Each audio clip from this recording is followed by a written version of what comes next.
The bells of the high court rang once, not twice. Once meant judgment. The wide stone square below the palace filled in seconds. Merchants shut their stalls. Guards locked the iron gates. People rushed from every street like water being pulled into a drain. Everyone knew who the bell was for. The Dragon King. Cassian Vale. He stood alone at the center of the square. No chains, no guards holding him. They never touched him. They didn't need to. Fear did the work for them. The crowd kept a wide circle around him, like an invisible wall burned into the ground. Mothers pulled children back. Men whispered prayers. Some stared with anger, some with terror, some with the kind of curiosity people have when watching a storm roll in. Cassian was tall, broad shoulders, dark hair pulled back at the nape of his neck. His black coat bore the red crest of the old fire line, a crown surrounded by flames, the symbol of the kings who had ruled by force centuries ago. The symbol people blamed for everything now: war, famine, rebellion, death. They said his blood carried the same fire, not real flames, but something worse, a legacy of domination. They said wherever a Fire King ruled, suffering followed. And Cassian was the last of them, the Dragon King. He did not shout, he did not beg, he did not look afraid. He stood still, hands behind his back, jaw set, eyes scanning the crowd with a calm that made people uneasy. The calm of a man who knew power. The High Chancellor stepped onto the stone platform above the square. "Cassian Vale," he called, voice shaking slightly. "You are summoned to answer for the unrest in the southern districts." Murmurs rippled. Unrest meant burned storehouses, missing patrols, people whispering of revolt, and somehow, always, the blame landed on him. Cassian lifted his head. "I gave no such orders."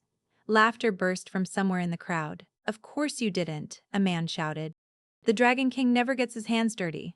Another voice yelled. "Fire follows you wherever you go. Curse blood, Monster King." The words stacked like stones thrown from every direction. Cassian's jaw tightened, not in anger, in restraint.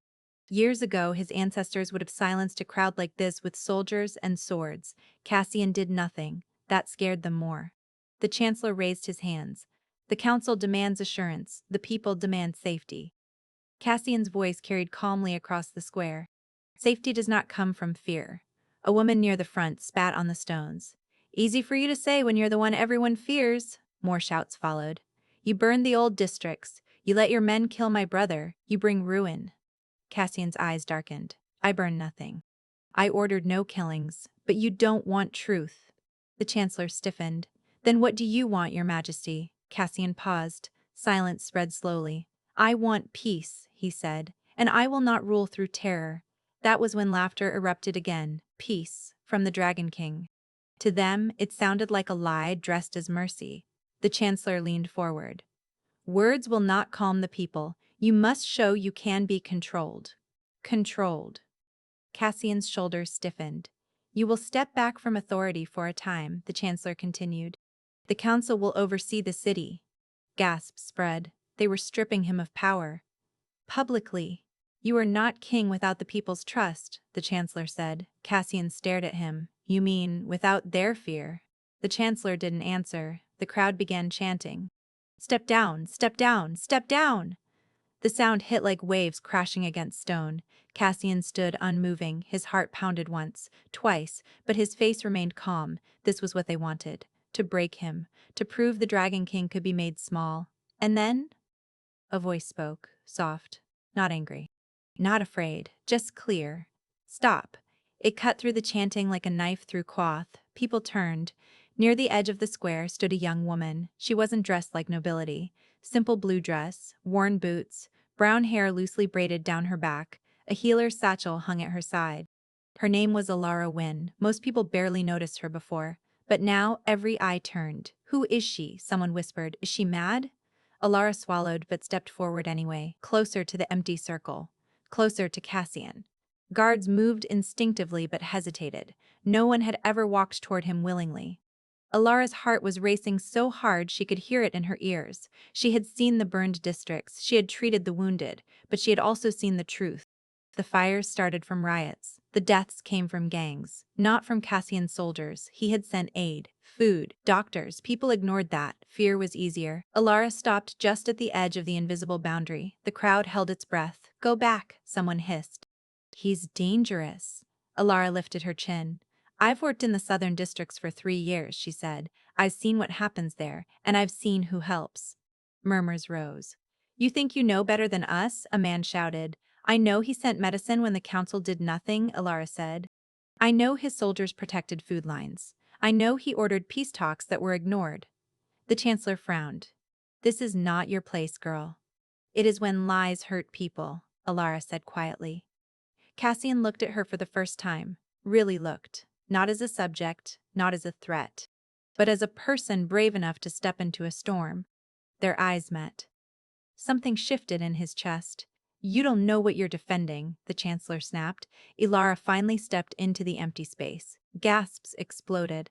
She was standing inside the circle, beside the Dragon King, close enough that she could feel the warmth of his body. Not fire, just human warmth. I know I'm defending a man who keeps choosing restraint when he could choose force, she said. The crowd erupted. She's bewitched! Get her away! She'll be burned! Cassian spoke sharply. Alara stepped back. She turned to him, surprised he knew her name. He always read the aid lists, always knew who worked the districts. You shouldn't be here, he said softly. They'll turn on you. They already have, she replied. For a moment, neither moved. The chancellor shouted, Guards! Remove her! The guards hesitated. No one wanted to be the one to touch the Dragon King's defender. Cassian's voice dropped, dangerous and calm. Do not! The air felt heavy. Power wasn't in shouting, it was in certainty. The guards froze. Cassian looked down at Alara. You don't owe me this. She met his gaze, fear in her eyes, but not regret. Someone has to stand where truth is. The crowd roared louder. The chancellor's face twisted with fury. You see, he shouted. He uses people as shields. This is his manipulation. Alara shook her head. No. This is your fear talking. The tension felt ready to snap. Cassian could feel the old fire in his blood, the instinct to command, to crush opposition, to end this in a single word. But he didn't. He slowly removed his coat and laid it around Alara's shoulders, a quiet gesture. Protective. Human. The crowd went silent. I will step back, Cassian said calmly, eyes never leaving the chancellor. Not because I am guilty, but because fear rules this city more than any king. Shock rippled. But she stays, he added. What? The chancellor barked. She has broken no law, she spoke truth. Touch her, and you answer to me. The air went cold. The council had never seen him draw a line like this. Alara looked up at him. You don't have to. I do, he said quietly. The chancellor clenched his fists. Very well. Let the people see what becomes of those who walk beside the Dragon King. Cassian leaned down slightly, voice low so only she heard. They will come after you. I know, she whispered. Why do this? Alara took a shaky breath. Because everyone keeps stepping away from what scares them. And it's destroying us. The bells rang again, dismissal. The crowd slowly pulled back, but not in peace, in simmering hatred. Cassian walked forward, Alara walked with him. Together they passed through the square where no one dared block their path. Whispers followed like smoke. She's foolish. She'll pay for it. He finally found a shield. But Alara didn't let go of her ground, and Cassian, feared by a city, felt something unfamiliar settle in his chest. Not fire. Hope. For the first time in years, someone had stood beside him, not because of power, not because of fear, but because of truth. And as the palace doors closed behind them, Cassian knew. This choice would change everything. Chapter 2. When Fear Turns Its Teeth. The palace gates closed with a heavy boom behind them. The sound echoed through the marble halls like a warning. Alara didn't realize her hands were shaking until Cassian gently loosened his coat from her shoulders. You're safe inside the walls, he said quietly. For now, she replied. Servants nearby stared as if she had walked in with a monster. Whispers followed her footsteps. That's her, the girl from the square. She stood with him. Fear clung to Cassian like smoke, and now it clung to her too. They walked in silence through long corridors lit by tall windows and gold torches. Outside, the city buzzed like a disturbed nest. Cassian finally stopped near a wide balcony overlooking the capital. You shouldn't have done that, he said. I know. People don't forgive fear easily. I wasn't trying to be brave, Alara said. I was tired of watching lies win. Cassian studied her face, the worry in her eyes, the resolve beneath it. Do you know what they'll do now? He asked. They'll blame me, she said softly. And punish you through me. He nodded. They'll try. A distant shout rose from the streets, then another, and another. The unrest had already begun. By nightfall, rumors spread faster than fire. The Dragon King had taken a common woman as a shield. She was his spy, his lover, his pawn. In the markets, people refused Alara service. At the healer tents, families pulled their wounded away when she approached. "You serve him now," a man snarled. "I serve the sick," she replied. But fear was louder than reason. A stone shattered near her feet as she walked home that evening. "Go back to your king," someone yelled. Another voice shouted, "Traitor!" She hurried faster, heart pounding. When she reached her small apartment near the southern wall, she found the door marked in red ash, a symbol. Fire, a threat. Inside, everything was overturned, her medicines smashed, her bedding ripped. A message burned into the wooden table, "Stay with the dragon and burn with him." Alara sank into a chair, breath shaking. So it had begun. Cassian learned within minutes. His guards wanted to arrest half the district. "Bring them to the cells," one said. "Make an example." Cassian raised his hand. "No, they destroyed her home, and violence will prove them right," Cassian replied. "The old kings would have crushed the unrest." Cassian chose restraint, but it tore at him. "They're using her to reach you," his advisor Rowan said. "I know. Then why not show strength?" Cassian's eyes hardened. "Strength without justice is tyranny. That is the fire they fear." Rowan hesitated. "And if they don't stop?" Cassian stared out over the city lights. "Then I will still not become what they expect." Alara was moved into the palace for protection. Some servants refused to serve her. Others crossed themselves when she passed. At dinner, the council member sat far from her, eyes cold. One woman whispered loudly, "He always needed a weakness." Cassian's fork paused midair. Alara stiffened. Cassian set the fork down slowly. "She is not my weakness," he said calmly. "She is my guest." The silence that followed was sharp. That night, Alara stood on the balcony again, staring at the restless city. "I didn't think it would happen this fast," she admitted. Cassian joined her. "It always does when fear feels challenged. Do you regret it?" she asked. He looked at her. Not for a moment. Her breath caught. "But you will suffer because of me." "People were already preparing to tear me down," he said. "You simply made their fear visible." A pause. "You changed something today," he added. "What?" "They saw I could care." She frowned. "Is that dangerous?" "Yes," he said quietly. "To tyrants!" A shout echoed below. Torches moved like fireflies in the streets. Protest, anger, fear turning into action. Alara hugged her arms. "I don't want anyone hurt." "Neither do I." Silence stretched between them. "You can still leave," Cassian said softly. "Go somewhere far." "I'll arrange it." She turned to him. "If I go now, they win." He studied her. "Why are you really doing this?" Alara swallowed. "Because when I was younger, my father was blamed for a crime he didn't commit. The town turned on him. No one stood beside him." Cassian's jaw tightened. "He died thinking he was alone," she whispered. "I won't let that happen again." Something in Cassian's chest ached. "You are braver than you know." "No," she said gently. "I'm just tired of fear deciding everything." The next morning brought worse. 3 storehouses burned overnight. Graffiti covered the outer palace walls. "Down with the dragon. Send her to the flames." The council demanded action. "You are losing control," the chancellor snapped. "Your presence causes chaos," another said. Cassian stood calmly. "Fear causes chaos, and your compassion fuels it," the chancellor shouted. "Remove the girl from the palace." Alara stood taller. "I will not leave," the chancellor sneered. "You have no authority." Cassian's voice cut in, cold and steady. "She stays." The council erupted. "You are choosing her over the city."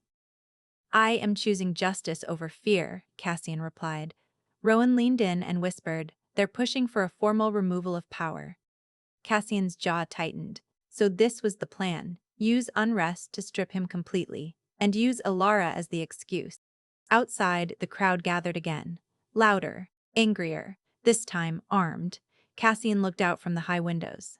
"They want blood," Rowan said quietly. "They want the dragon to prove their stories." Alara stepped beside Cassian. "Then don't give it to them." He looked down at her. "You may be hurt, so might you." Their eyes locked. Trust, slow, fragile, but growing. By evening, messengers brought grim news. Several guards had been attacked. The southern districts threatened full revolt. The chancellor approached Cassian privately. "You can end this tonight," he said. "Hand over the girl." Publicly denounce her. The people will calm. Cassian stared at him. And if I don't, then the council will remove you, and the mob will take her. Alara overheard, her blood ran cold. Cassian didn't hesitate. No. The Chancellor's lips thinned. Then you doom you both. Later, Alara found Cassian alone in the strategy chamber. You should let me go, she said quietly. No. Cassian, they want you to satisfy fear, he said. Once fear tastes blood, it never stops. Tears filled her eyes. I don't want you to lose everything. I already lost everything the day I ruled without trust, he replied softly. You're the first thing that's felt real in years. Silence wrapped around them. Not romantic, not yet, but deep, heavy, meaningful. You being here changes the story they tell about me, he said. Good, she whispered. Outside, thunder rolled. Storm clouds gathered over the city like war drums, and in the streets below, torches multiplied. Fear was no longer whispering, it was marching. Cassian knew the calm days were over. Something was coming, something violent, and they would be tested sooner than either expected. Chapter 3: Fire Without Flames. The storm broke just after midnight. Rain slammed against the palace windows like thrown stones. Thunder shook the towers. But it wasn't the weather that woke Cassian, it was the bells, not the judgment bell, the alarm bell. Rowan burst into the chamber, soaked. The southern gate has fallen. Cassian was on his feet instantly. Casualties? 2 guards injured. The mob forced their way into the outer courtyard before being pushed back. Alara rushed in behind Rowan, breathless. They're chanting your name. Cassian closed his eyes briefly, not in prayer, in control. They're not coming for me, he said. They're coming for her. Rowan nodded. And the council is letting it happen. The Chancellor's silence was permission. Fear had become strategy. Cassian turned to Alara. You're coming with me. Where? To the old watch corridors beneath the palace. Few know them. The palace was built atop ancient stone tunnels once used by the first kings. Cassian had explored them as a boy. No maps, no torches placed, just memory. They moved quickly as guards fought to hold lines above. Shouts echoed, glass shattered. A distant scream cut through the rain. Alara's heart hammered. Cassian, people are getting hurt because of me. They're getting hurt because of fear, he replied firmly. They descended into the dark. The corridors smelled of damp stone and history. Cassian lit a lantern. Golden light revealed narrow paths twisting into shadow. Stay close, he said. They walked side by side, boots splashing through shallow water. For the first time, there was no crowd, no council, no eyes, just them. Have you ever wanted to run? Alara asked quietly. Every day, Cassian answered honestly. But you don't. Because running leaves fear in charge. She nodded slowly. Thunder rolled above them. Why do they call you the Dragon King? She asked. My ancestors ruled through conquest, he said. They believed fire cleansed weakness. Cities burned under their reign. And you? I inherited the crown, and their sins. Alara stopped walking. That's not fair. History rarely is. She looked at him steadily. You could rule like them. No one could stop you. I know. That honesty startled her. And you choose not to, she whispered, because power without restraint destroys everything it touches. The words hung heavy. You're not what they say, she said. Cassian met her gaze. People don't fear truth. They fear what they can't control. Above them, chaos grew. The mob regrouped. The council declared Cassian temporarily unfit to govern. Guards loyal to the throne were ordered to stand down. The Chancellor had chosen sides. Fear's side. Rowan slipped into the tunnels breathless again. They're opening the inner court. The mob will reach the palace doors within minutes. Cassian swore softly. They want a spectacle. And blood, Rowan added. Alara's face drained of color. Cassian placed a steadying hand on her shoulder. We'll move to the river exit. Is it safe? Nothing is safe tonight, they hurried. But as they rounded a corner, voices echoed ahead. Torches flared. Someone had found the tunnels. They went this way. Cassian pulled Alara into a narrow alcove. Boots splashed past only feet away. Alara's breath was loud in her ears. Cassian leaned close, whispering, "Stay still." She could feel his warmth, the steadiness of his breathing, the strength in his presence. Not threatening, protective. The voices faded, but the path forward was cut. We can't reach the river, Rowan whispered. Cassian thought fast. There's a chamber ahead, old throne room of the Fire Kings. Rowan's eyes widened. People say it's cursed. Cassian gave a grim smile. Then they won't follow. They moved again, deeper underground. The chamber was massive, stone pillars carved with flame symbols. A cracked throne at the far end, half swallowed by time. This was where the first Dragon Kings ruled, where executions happened, where fear was born. Alara shivered. This place feels heavy. Good, Cassian said. Fear keeps them away. They barricaded the door with fallen stone. Rainwater dripped from the ceiling. For a moment, the world went quiet. Just breath, just heartbeat, just closeness. Ilara sank onto a stone bench. I thought I was brave, she whispered. I'm terrified. Cassian sat beside her. Bravery isn't the absence of fear, he said. It's staying despite it. She looked at him. You do that every day. Yes, he said softly, and it's exhausting. For the first time, she saw the weight he carried. Not a king. A man holding a city together by restraint alone. You shouldn't have to do it alone, she said. Something in his eyes softened. Until you, I always did. Silence stretched, comfortable, fragile. Then, a distant crash, stone grinding. They found us, Rowan whispered. Voices echoed outside. They're inside. Fear surged. Alara stood quickly. Cassian, what do we do? He took a breath, deep, steady. The one thing they don't expect. He walked toward the heavy chamber doors. Rowan grabbed his arm. You'll be killed. Not if I control the story, Cassian said. Alara rushed forward. No, they'll tear you apart. Cassian cupped her face gently. You trusted me in the square, he said. Now, trust me here. Her eyes filled with tears. I don't want to lose you. You won't.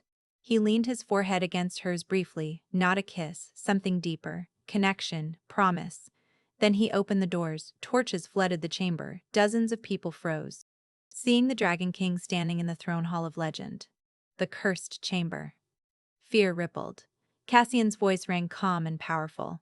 You want the monster your stories created? He said. Here I am. The crowd hesitated. Some stepped back. Others shouted. Where's the girl? Give us the traitor. Cassian spread his hands. She is under my protection. Anger surged. She caused this. No, Cassian said firmly. Your fear did. Stones flew. One struck his shoulder. He didn't flinch. You burn cities, a man yelled. I have burned nothing, Cassian replied, but I have stopped many from burning. You rule by terror. I rule by restraint. The mob wavered, conflicted. No roaring dragon, no violence, just a man standing unarmed before them. This is the Dragon King? Someone whispered. He looks human. Cassian stepped forward slowly. You were taught to fear my name so others could control you, he said. While you fight each other, they keep their power. Silence crept in. He was winning hearts, and the Chancellor knew it. A shout from the back. Kill him before he poisons you with lies! Someone surged forward with a blade. Everything happened fast. Alara screamed. Cassian moved, not violently. He stepped into the man's path, twisted the wrist, and the blade fell. Cassian held him there, firm but unharmed. I will not kill you, Cassian said loudly, even now. Shock spread. He released the man. The attacker stumbled back, stunned. He could have killed him, someone whispered, but he didn't. Fear began shifting, into doubt, into curiosity, into something new, respect. But outside the chamber, horns blared. Council guards. The Chancellor had sent troops, not to save Cassian, to end him. Rowan cursed softly. They're coming to finish this. Cassian looked at Alara. The turning point had arrived. If blood was spilled now, everything would collapse. The city balanced on a blade. And the choice he made in the next moments would define his reign forever. Chapter 4. The Price of Standing Beside Fire. The horns grew louder. Heavy boots thundered through the tunnels. The council soldiers poured into the outer halls of the ancient chamber, their armor glinting in torchlight. Not the city guard. These were elite enforcers. Loyal to the Chancellor. Loyal to control. The mob that had chased Cassian fell back instinctively. Weapons lowered. Fear shifted direction. Now it wasn't the Dragon King they feared most. It was the men in steel. The commander stepped forward. By order of the High Council, he shouted, Cassian Vale is hereby removed from the throne and placed under arrest. Murmurs spread. Cassian stood calmly. And the people? He asked. The people are to return home, the commander said coldly. This unrest is over. Cassian almost smiled. Fear always ended when authority took over. But not justice. And Alara win? Cassian asked. The commander's gaze slid toward her. The council has ruled she is the instigator. She will be detained for questioning. That word, questioning. Everyone knew what it meant. Alara's knees weakened. Cassian stepped forward instantly. She has committed no crime. She turned the people against the council, the commander replied. She spoke truth. Truth is dangerous, the commander said flatly. The mob watched in silence. This was no longer their fight. Power had arrived. Cassian's voice sharpened. If you touch her, you will ignite what you fear. The commander scoffed. You have no authority left, Dragon King. Something in Cassian's eyes darkened. Not rage, resolve. For generations my family ruled through fire, Cassian said calmly. I ended that legacy.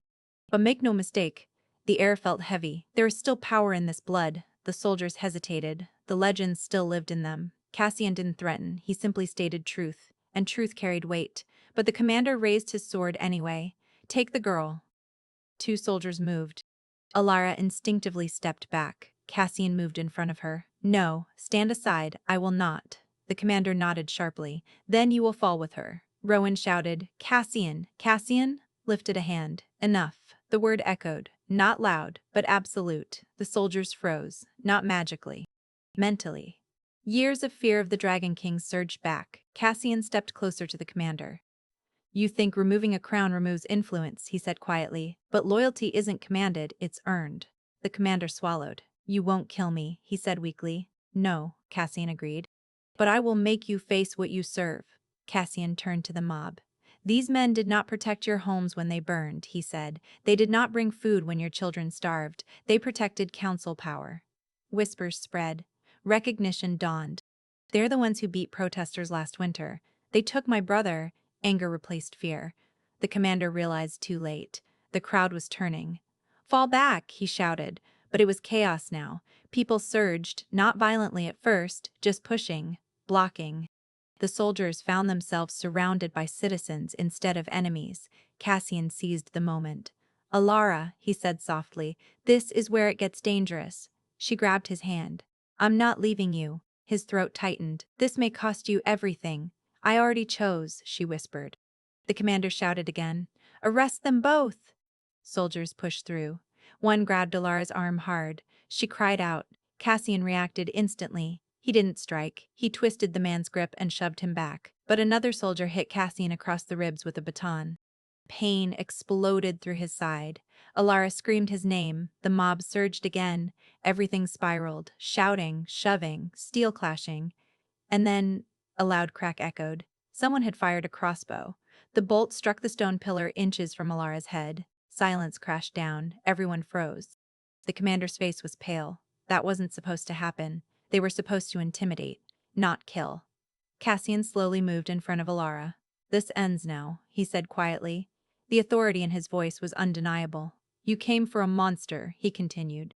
But all you've done is show the city who the real threat is. The mob was no longer with the soldiers. They were watching Cassian, protecting him without realizing it. The commander lowered his sword slightly. You've lost control of this. Cassian nodded. So have you. The commander glanced at the restless crowd, at the anger replacing fear, at the Dragon King standing unbroken. Then he made his choice. Retreat, he ordered. The soldiers pulled back quickly, dragging the wounded with them. They vanished into the tunnels. Silence followed. Rain dripped from the ceiling. Dozens of people stared at Cassian and Alara. Something had changed. Fear had cracked, but it wasn't gone. Not yet. Rowan exhaled shakily. You just turned the city.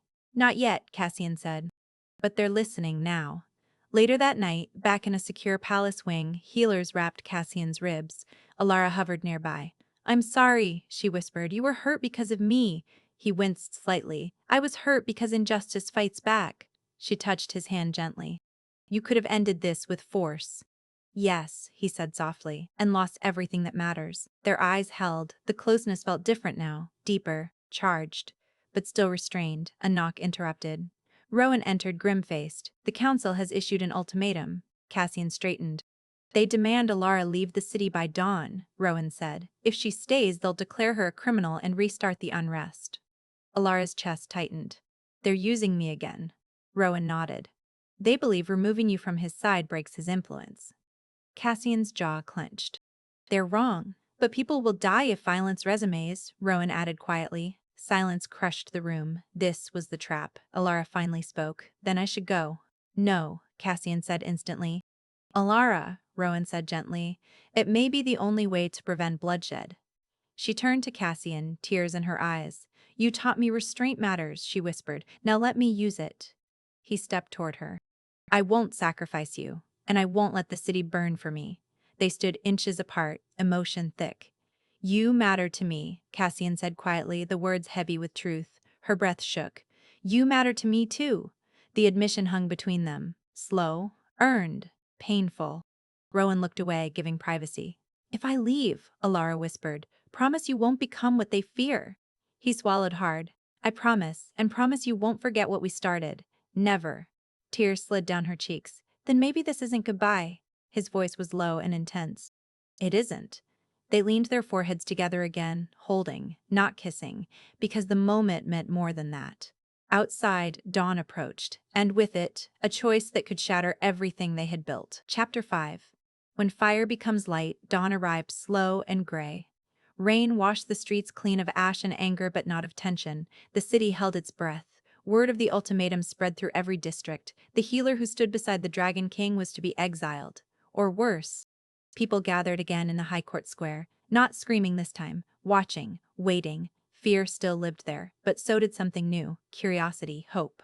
Alara walked through the palace gates with Rowan beside her. No chains, no guards pushing her, just silence. Cassian followed behind. Not as king.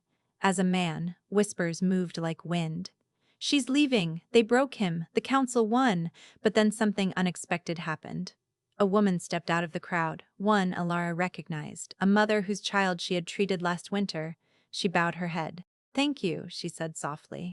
Then a man stepped forward. You brought food when no one else would.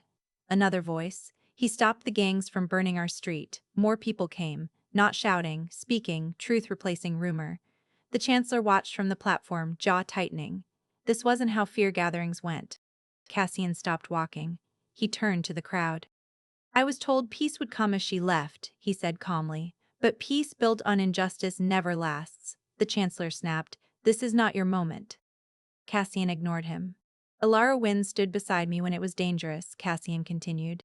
Not for power, not for reward, for truth, people nodded. She did, she helped us. She wasn't afraid. She was, someone said. But she stayed anyway. Cassian looked at Alara. You showed this city what courage looks like. The chancellor stepped forward angrily. This is manipulation. The council's decision stands, a man shouted back. You never helped us, another yelled. You hid while he sent aid. The square erupted, but not in violence, in voices, stories, truth spilling out, fear losing its grip. The chancellor's face drained of color. You are turning them against lawful authority. Cassian's voice rang strong.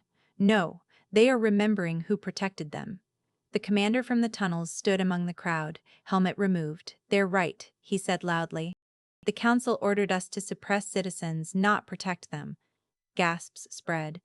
They used fear, the commander continued, and blamed the king. The chancellor backed away. This is treason. No, Rowan said, stepping forward. This is accountability. The crowd surged, not violently, surrounding the platform, not attacking, standing, unified. Power without weapons, fear finally broken. The chancellor realized he had lost. Guards loyal to the city, not the council, stepped forward and lowered their weapons. High Council is hereby removed pending investigation, one declared. The square exploded into sound. Not screams, cheers, relief, tears. Cassian closed his eyes briefly, not in victory, in release. Years of weight lifted. Alara covered her mouth, overwhelmed. Cassian turned to her. They tried to use you to break me, he said, but you broke their fear instead. She laughed through tears. I just stood where truth was. That was everything. He took her hands openly now. No hiding, no circle of fear, just people watching with respect. For generations, Cassian said to the crowd, my family ruled by force. That ends today. Silence fell. I will rule by service, by restraint, and by loyalty to this city. People bowed, not out of terror, out of trust. And Alara Wynn, he said, will remain here by my side, not as a symbol, but as someone who reminds me who I serve. Applause thundered. Respect replaced fear. The Dragon King was no longer a monster of legend. He was a protector, a leader, a man. Cassian turned back to Alara quietly. You were willing to lose everything for what was right. She smiled softly. And you were willing to give up power to protect it. Their eyes met. Slow, earned, real. This city changed because you stood beside me, he said. It changed because you chose restraint when force was easier, she replied. He took a breath. Alara, stay, not because you have to, because you want to. She didn't hesitate. I already chose the day I walked into that square. He smiled, truly smiled, for the first time in years. The crowd slowly dispersed, lighter than it had been in decades. The storm had passed, fear had burned away, not by fire, by courage. Later, as sunlight warmed the palace balconies, Cassian and Alara stood overlooking the city. It feels different, she whispered. It is, he said. Fear ruled here for too long. And now? Now we build something better. She leaned gently against his shoulder, not rushed, not dramatic, just right. You were never a dragon, she said softly. No, he agreed, just a man people were taught to fear. And now? Now, he said, looking at her, I'm a king people can trust. They stood together as bells rang again. Not for judgment, for renewal, and the city answered with hope.